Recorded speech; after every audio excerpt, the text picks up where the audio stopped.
nessas últimas semanas aí a gente lançou 2 vídeos sobre Kant, um sobre as éticas que existem, né, a diferença delas para a proposta do Kant, e o segundo vídeo sobre o fundamento universal dessa ética deontológica do Kant. E hoje a gente vai continuar esse esforço aqui mostrando a originalidade dessa proposta. Nesse episódio, querida audiência, nós vamos apresentar o segundo pilar da moral kantiana. O primeiro a gente viu no episódio passado, né, o fundamento da moral, que é o imperativo categórico, e nesse daqui a gente vai apresentar a motivação, ou na linguagem técnica do Kant, o móbil da ação. Então a pergunta a ser respondida é: qual a motivação certa para que a ação seja correta, seja boa, seja moral? O pessoal tava achando que era simples, Rodrigo, era só pegar o imperativo categórico, ver se encaixa e falou, beleza, tô certo, suave, Coitados. acabou. Não, não é assim não. Além de verificar se ela é segundo a lei moral universal, você também precisa pegar e ver qual a sua motivação para poder praticar essa ação. Não basta praticar a ação correta. Tem que ver por que você fez a ação correta. E essa coisa, né, que a gente tem que olhar para ver é a chamada motivação, né? Então, se você realiza a ação correta, mas com a motivação errada, essa ação não vai ser categorizada como moral no caso de Kant. E a isso o Kant vai chamar de ação legal. Legal aqui não é legal de maneira, top, não, é legal de legalidade e também não é legalidade do direito, apesar de ser muito parecida com ela. Não é legal porque está na lei do direito. Você não É acha, legal você não acha que o Kant foi sacana nessa daqui? por quê? Porque veja só, eu não sei se em alemão, a gente tem que perguntar para o Luiz Felipe, às vezes em alemão são palavras diferentes. Mas aqui ele inventou a priori, inventou a posteriori, diferenciou transcendente de transcendental, meteu um número. Aí aqui nessa parte que tem 3 significados diferentes de legal, ele não foi lá e meteu Outra uma palavra, né? letrinha, um negócio para deixar diferente, né? Sacanagem dele Eu aqui acho nessa que ele parte. quis, Às vezes quis usar essa proximidade mesmo, né? Porque o que é uma ação legal? É que a lei diz que pode fazer, não é? No caso aqui é a mesma coisa. Então, o que é uma ação legal no caso do Kant? É uma ação conforme ao imperativo categórico. Só que conforme ao imperativo categórico não quer dizer moral. Porque para isso teria que ser também com a motivação Uhum. correta. Então, ele fez uma analogia, né? Uma proximidade com o direito, eu acho. Igual o nosso querido eterno nunca presidente Ciro sempre fala das 3 pensões que ele pode receber. É legal, quando ele fala que ele não aceitou, não quer dizer que as pessoas que aceitaram estavam cometendo uma ilegalidade.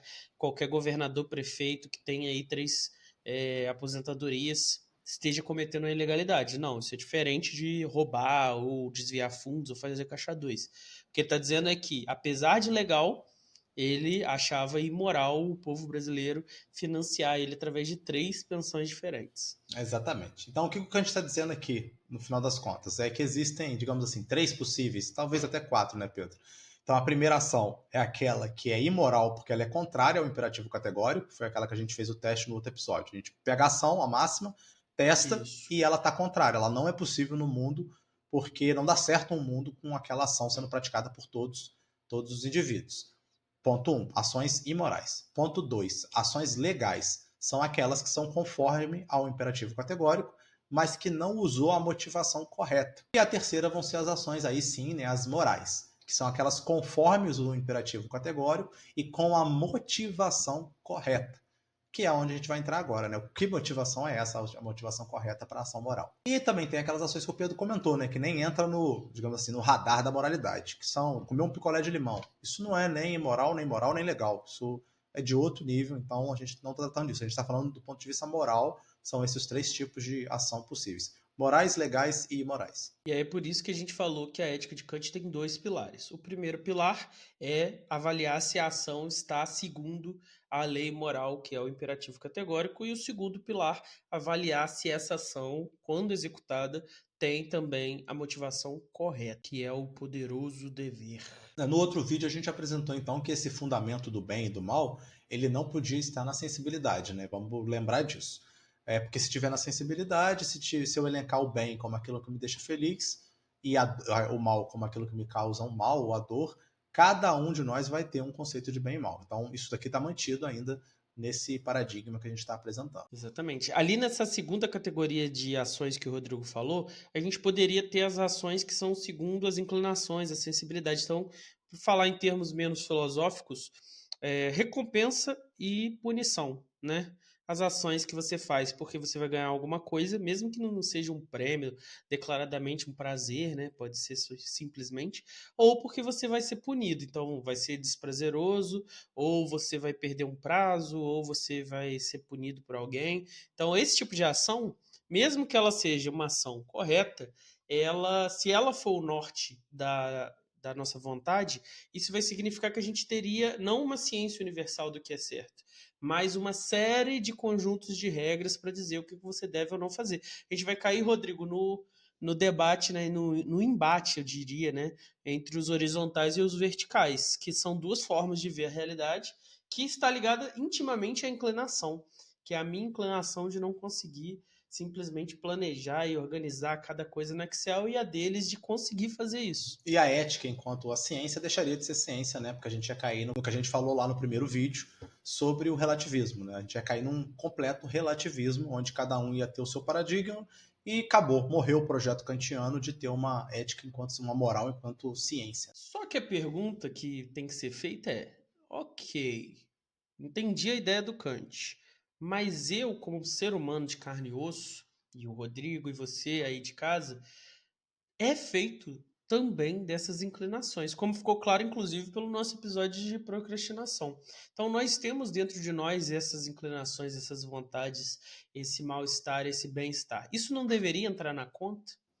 A gente viu lá no episódio anterior que, como fundamento, eles não poderiam entrar, e é por isso que tinha que ser uma ética da razão pura, né? Sem o conflito, sem o intermédio dessas motivações. Mas a pergunta agora não é sobre o fundamento, é sobre a motivação. Será que elas poderiam entrar como motivadores da ação moral? Segundo o Kant, a motivação correta e a única é respeito à lei moral. Então a ação tem que ser feita segundo a lei moral e só e unicamente em respeito a ela, por ela ser a verdade universal do que é certo. Então, pelo visto, não pode. E se for assim, se a gente respeitar esses dois critérios, nós teremos não só uma ação legal, mas uma ação moral. Então, a conformidade com a lei moral é condição necessária para uma ação correta, mas ela não é suficiente. Você já deve estar careca de ouvir isso aqui igual o juiz de valor, juiz de fato. Necessário quer dizer que você precisa ter para conseguir a coisa.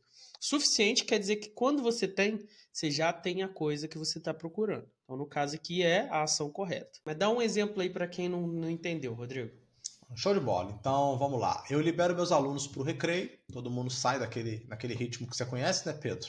Como se fosse uma manada fugindo, Correndo, né? Como se fosse o Simba, botar o Simba de novo lembro aí. de Rei O Leão. Simba fugindo da estouro da manada, né? E aí, o que eu vejo em cima da mesa? Um iPhone 15 Pro Max perdido na sala. Peraí, Rodrigo. Pausa no seu exemplo. Ó, um iPhone 15. Que é isso? Os alunos da normal também, hein? Que é isso? Um iPhone 15 custa 11 mil reais. Ou seja, 4 meses do salário de um professor de Minas Gerais, da Escola Pública de Minas Gerais. E aí não tem câmera, Pedro, na sala, tem câmera nos corredores, mas nas salas de aula não tem. Eu tô lá sozinho, com essa oportunidade magnífica, mas eu fico com medo, né? De ser pego, de alguém entrar, de um aluno filmar pela greta da porta, e aí eu não pratico o ato criminoso. Pego o celular e devolvo ao dono. Então eu te pergunto, Pedrão, meu ato foi moral ou não foi? Olha, realmente você não roubou, o que é legal da sua parte, nos dois Nos dois sentidos, né, pro sentidos. Kant. Roubar não presta roubar, então legal da sua parte não roubar. Nos três sentidos, né? Foi legal com o aluno, foi legal segundo a lei e foi legal porque se respeitou o imperativo categórico, mas não respeitou, né? Porque você fez isso só porque estava com medo de ter alguém olhando, bisoiando você. Então, para o Kant, o que teria sido certo a ser feito? Imediatamente, quando essa oportunidade fantástica apareceu diante de mim, a minha lei moral dentro de mim ia latejar na minha mente e ia falar: o certo a fazer é respeitar o imperativo categórico. E aí, segundo essa motivação, que é o magnífico dever, né, de cumprimento da lei, eu teria decidido entregar o celular. Então, as inclinações elas não teriam nem passado pela decisão, não teriam influído na decisão. Então, o medo de ser preso não podia nunca ter aparecido. Se ele apareceu, já mostra que a minha moralidade não está em dia, porque se tivesse em dia eu nem teria cogitado essa questão. Mas o negócio é polícia do pensamento, então, Ué. tipo assim, lá dentro Mas se você parar pra tem que pensar, saber já. olha que doideira, o direito também tem essa dimensão, né? Quando o cara matou, todo mundo sabe que matou. Mas a pena, ela vai ser determinada dependendo se ele teve a intenção ou não, se ele planejou ou não. Então vai ter toda essa dimensão subjetiva das intenções, da motivação para determinar o tipo de pena e o tipo de crime que o cara teve. Aqui no Kant é a mesma coisa, só que com a moral. É verdade, faz sentido. E então, ó, ouvinte, atenção aí, Dilcinho, cuidado com a sua motivação, porque você pode até executar uma ação legal, mas ela vai corroer a moralidade da sua ação. Atenção aí. E vale lembrar, né, você aí que tem, como o Pedro tem, né, inclinações arredias, descontroladas, não consegue fazer o puro dever se impor. Então é melhor praticar ações conforme a lei, porque ações legais são melhores que ações imorais, né? Então, na medida do possível, seja moral. Se não conseguir, ao menos seja legal. Seja legal. E evite a imoralidade a qualquer custo, que são as ações contrárias. E esse ouvinte é o único sentimento que o Kant respeita, porque ele é o único sentimento que vem da razão. A sua própria razão se admira com o bem que está contido nessa lei e nas ações que dele deriva, e ela, então, desse respeito racional, ela produz esse sentimento que vai produzir em você essa ação correta. Que é diferente de um sentimento emocional, porque a base emocional do sentimento é empírica. Então vem dos seus afetos, do que você viveu, do que você quis. Um exemplo que eu gosto muito de dar, Rodrigo, que a cada ano menos pessoas sabem, porque a gente vai ficando velho e ninguém viu Game of Thrones, é o Ned Stark no final da primeira temporada. Ele não tem nenhum tipo de sentimento positivo com a Cersei.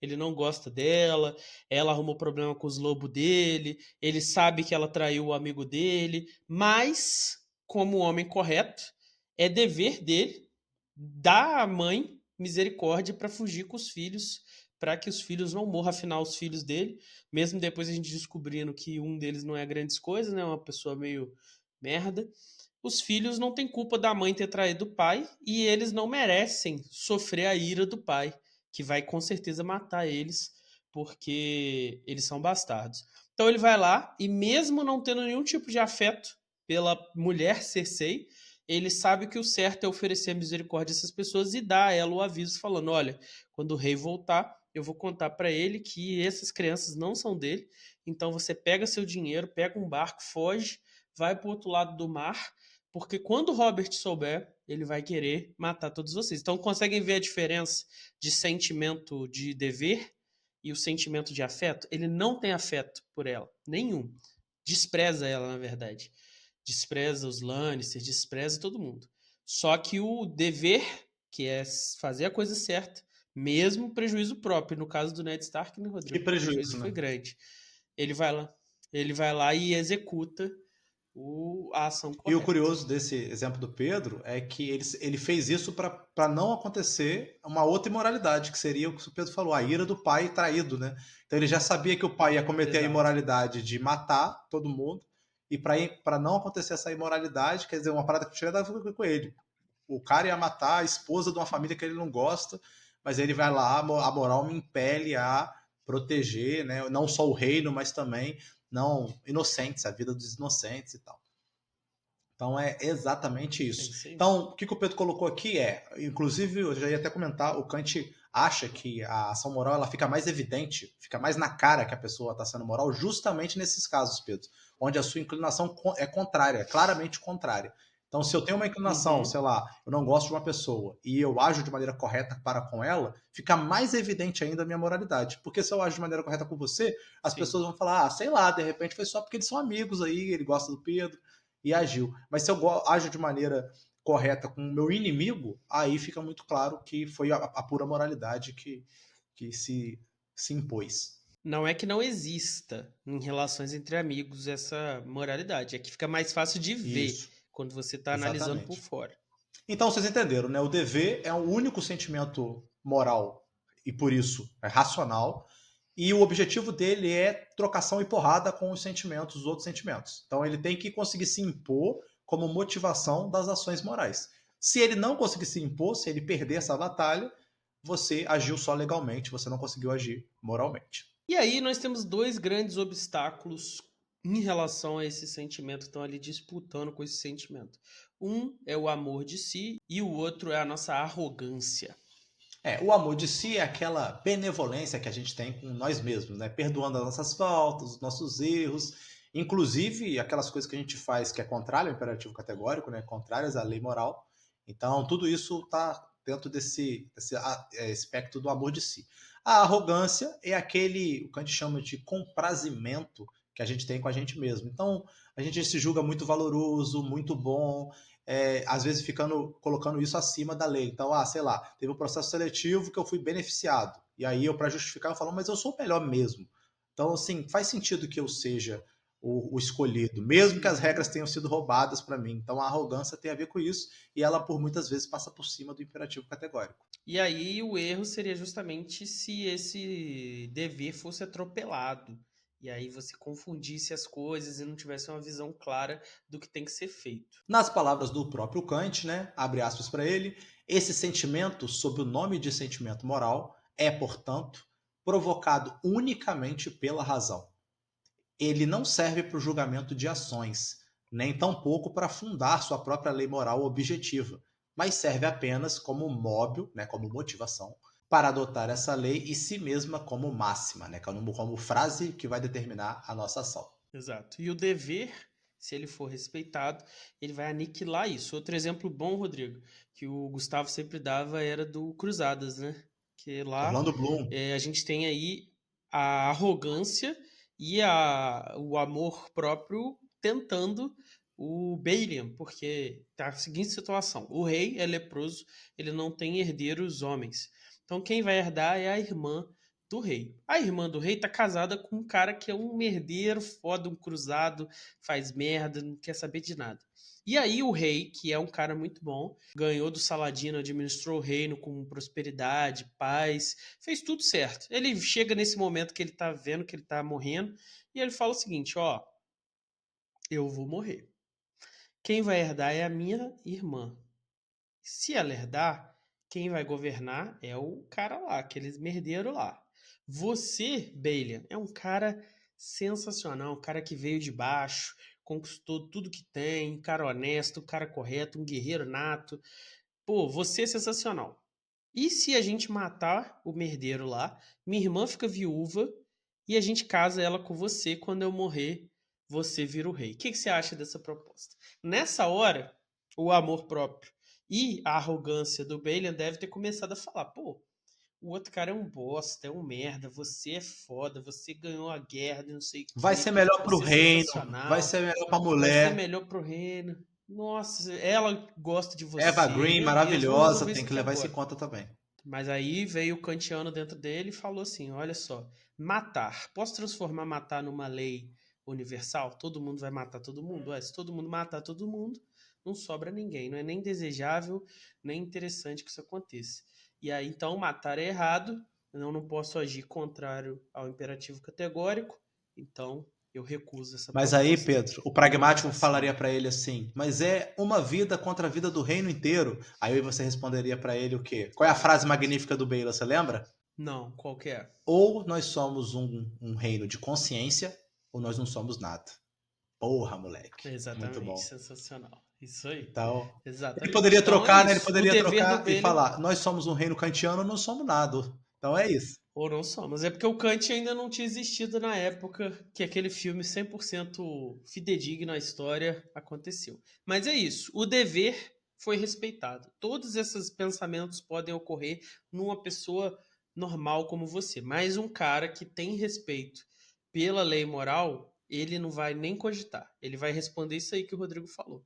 Ou nós temos o reino de consciência, ou nós temos nada. Não adianta nada eu ter o castelo, o território, os servos, se antes de tudo eu não sou também um ser humano correto, que age corretamente no próprio pensamento, na própria Já que a gente deu vontade. um monte de spoiler, vale a pena a gente falar também do fim, né? E aí ele não assume, o rei leva o reino à guerra, perde o exército, e ele, Balian, que não assumiu, resolve defender Jerusalém e defende Jerusalém até cansar o Saladino e o Saladino deixar todos os cristãos saírem sem serem massacrados do Saírem rei. em paz. Sim. Então, uma síntese antes da gente entrar no próximo momento aqui, que a gente vai falar de uma obra da obra do Kant.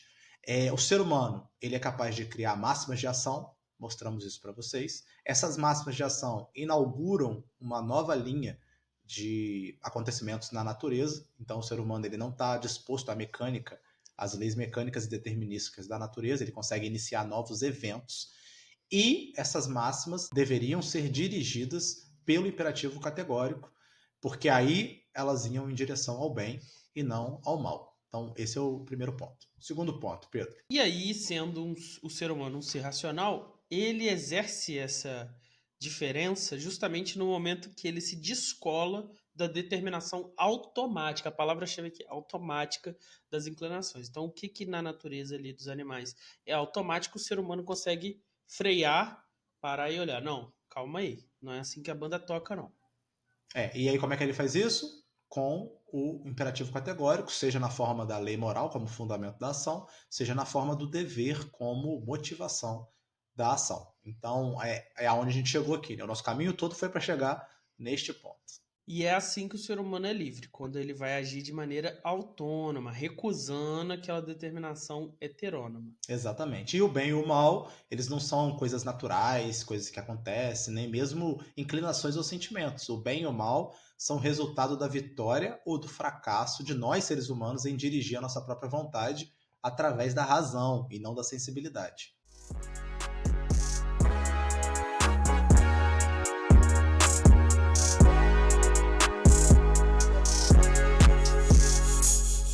E aí o Kant vai continuar esse tema do bem e do mal e da constituição humana num livro que chama A Religião nos Limites da Simples Razão. O Schillerzinho, né, o filósofo que alguns acham que não é filósofo, né, Ué, só ué, poeta, que isso? dramaturgo, Que isso? filósofo que... Ué, eu acabei de anunciar É. que a gente ia falar de um livro de Kant e você meteu um Schiller aqui. Que isso? Schillerzinho, ele comenta, né, que esse livro do Kant ele é a melhor tradução da religião cristã em termos filosóficos. Esse livro tem uma citação direta a ele, e aí, nessa primeira parte, a gente, faz todo sentido com o que a gente está trabalhando aqui. Vamos apresentar um pouquinho da a religião dos limites da simples razão. E aí, caso você não tenha ouvido o outro episódio, é o problema da acrasia que a gente discutiu no episódio sobre procrastinação.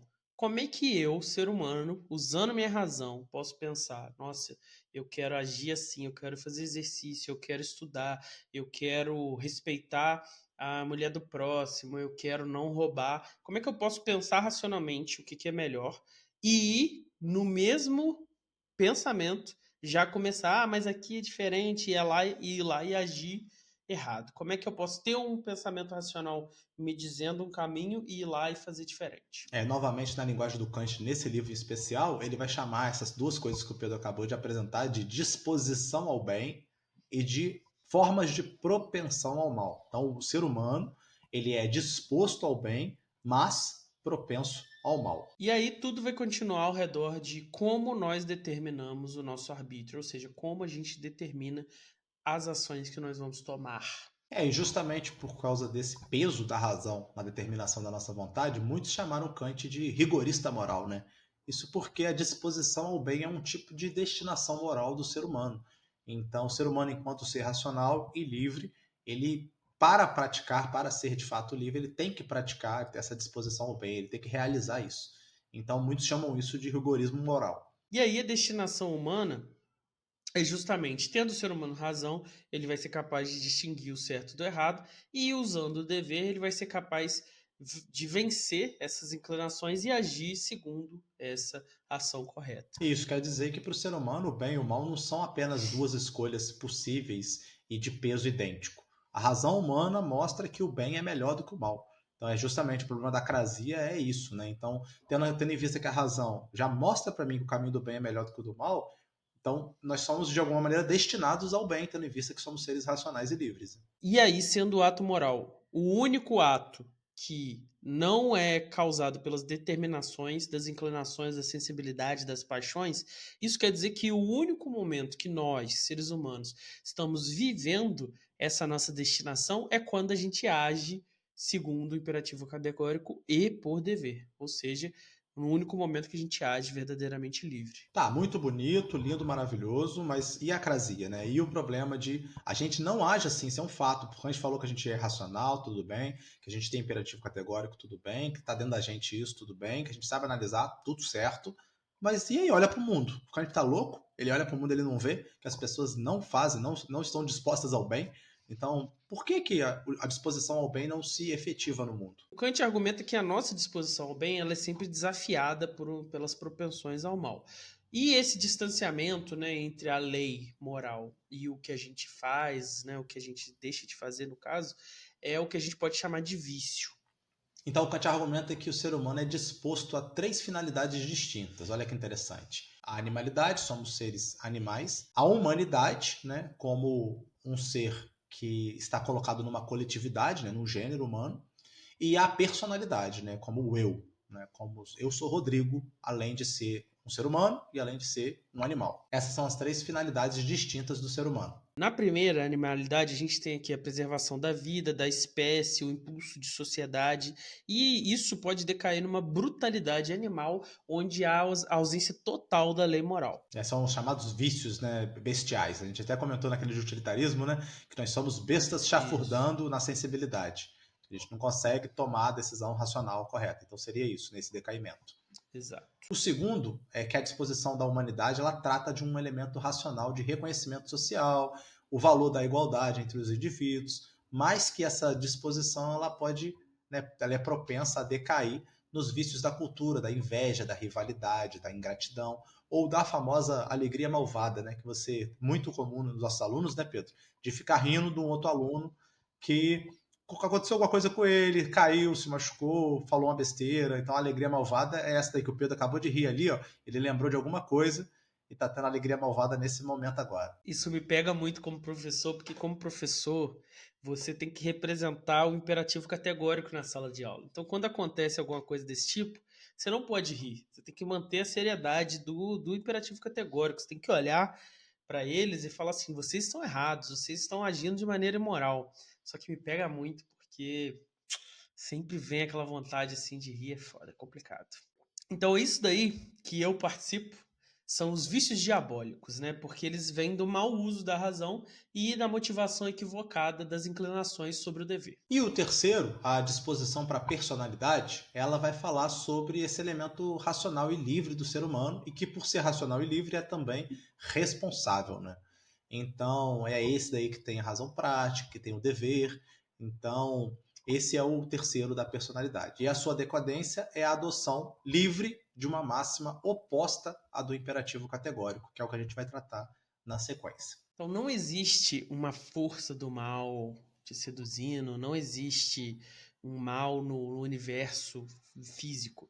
Todo mal que acontece, ele é produto da ação humana, né? Então, a gente poderia resumir dizendo que todo mal é parte da moral. Então, ele parte de uma ação de um ser humano com a seguinte diferença: as ações que produzem o mal, elas não observam a motivação correta ao determinar o cumprimento das regras de qualquer tipo de ética. Então, o ser humano de bom coração é aquele que guia a sua ação através do imperativo categórico, e o de mau coração é aquele que não guia sua ação através da razão.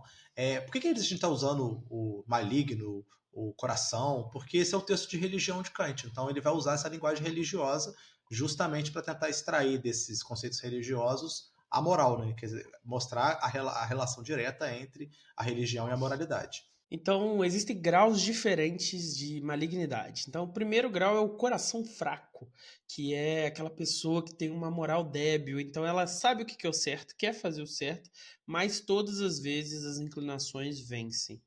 No grau 2 ela tem, a gente chama de impureza do coração. O que é um coração impuro? Ele faz o que é certo, mas ele não faz pelos motivos certos. Então ele usa as inclinações para ajudar ele a praticar o ato correto. Só que aí ele cai naquela questão, né? A legalidade. Ele só consegue praticar atos legais, nunca atos morais. E o terceiro é o que o Kant chama de perversidade do coração. Então aqui as inclinações são usadas como móvel da ação, como fundamentação da ação. Então daqui só vai sair caganeira, só vai sair coisa ruim, porque não vai ser o imperativo categórico que vai ser o centro da ação. Então daqui, tudo que vai sair daqui é mal. Aí imagina o seguinte, então eu monto minha máxima de ação baseado na minha inclinação de arrogância, né? De que eu sou melhor, eu sou superior. Não é difícil a gente ver onde que isso vai dar, né? Vai dar em individualismo, vai dar em egoísmo, vai dar em abuso de poder. Então tudo que sair, todas as ações que sair da máxima eu sou superior, vai dar em uma ação imoral. Então, sei lá, o nazismo veio da ideia de que uma raça é superior às outras. E isso justificou o quê?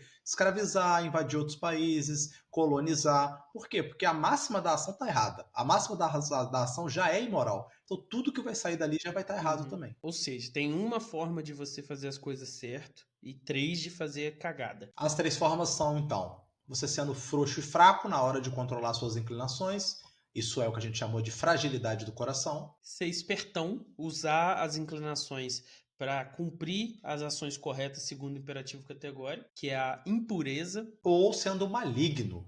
O que significa ser maligno? Ser filha da puta, né? Você fazer o mal porque você simplesmente quer fazer o mal. Você ignora que a sua própria razão diz, meu irmão, isso aí tá errado. Você ignora e vai lá e faz assim mesmo. Então, o que a gente chama às vezes de auto-engano, né? Você finge para você mesmo que aquilo não é errado, apesar da sua razão. Você é um ser racional, você tem razão, você sabe que aquilo é errado. E aí é aquilo que eu falei. De onde vem o mal? Ele é fruto da nossa escolha de não seguir o imperativo categórico. De que forma? Dessas 3 formas aí. E é só por isso que o ser humano é responsável pelo mal.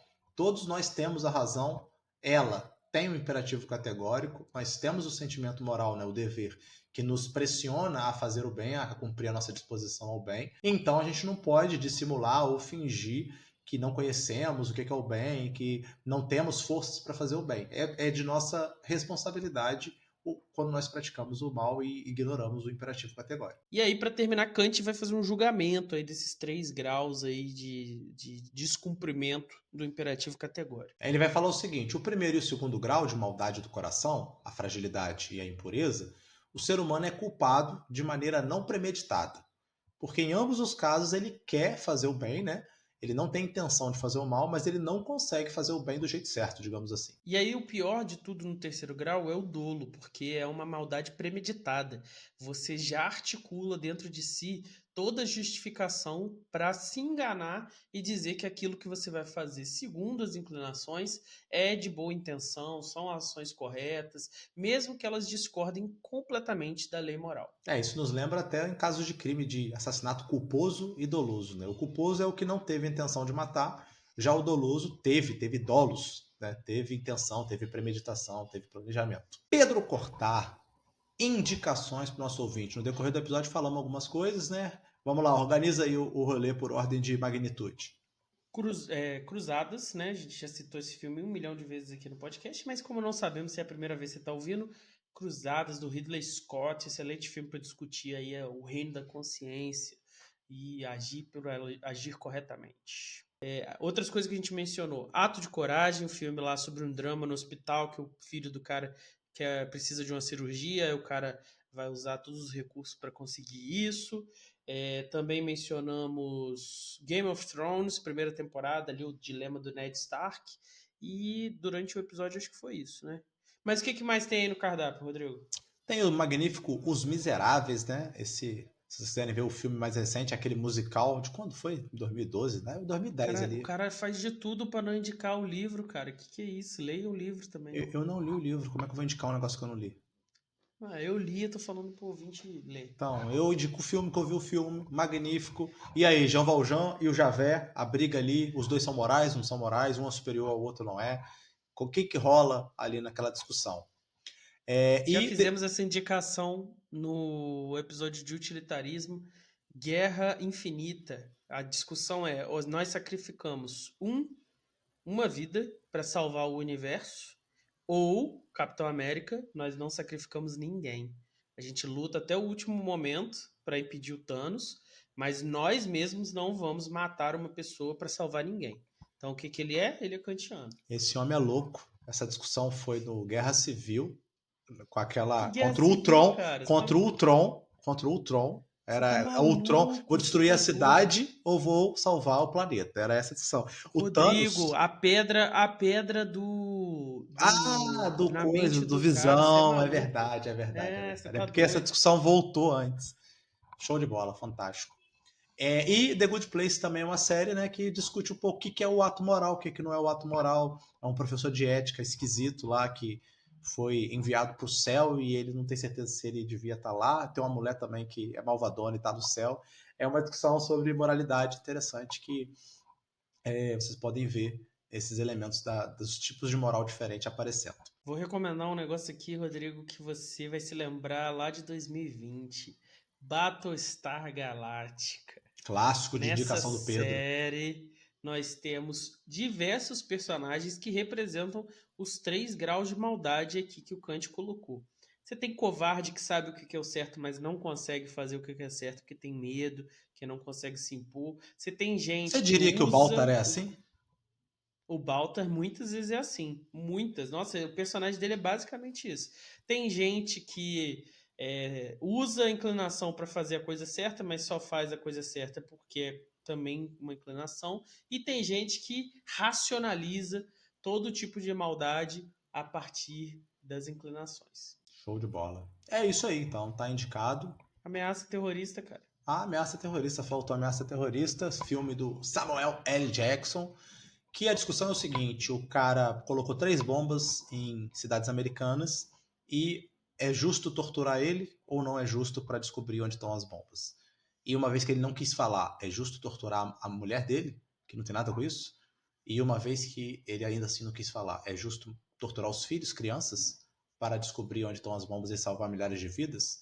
Então, esse é o debate de a ameaça terrorista. Um conflito entre a ética do dever do Kant e uma ética pragmática. E aí, gente, como é que tá a relação entre razão e inclinação nesse seu coraçãozinho? E não só a relação, né, mas qual é o grau de maldade que está no seu coração? 2 ou 3? Fragilidade, impureza ou malignidade? Quero ver se alguém vai ter coragem de botar aí, ó. Eu sou maligno mesmo, com orgulho. Coloca aí no comentário se você gostou desse episódio de Kant e se você é um ouvinte velha guarda, que nem o pessoal aí, Bruno, @Causax, diz aí se ficou melhor do que aquele lá da pandemia, né, Rodrigo? Nossa, aquele horrível. E disse assistir os filmes aí, ó, que a gente citou, os filmes bom, que só o pessoal da nossa cidade que assistiu, que os jovens não assistem mais filme bom. Curte o vídeo, compartilha, comenta. Se gostou, cogita em apoiar a gente com o Pix Maroto. Um abraço, até mais. Tchau, tchau.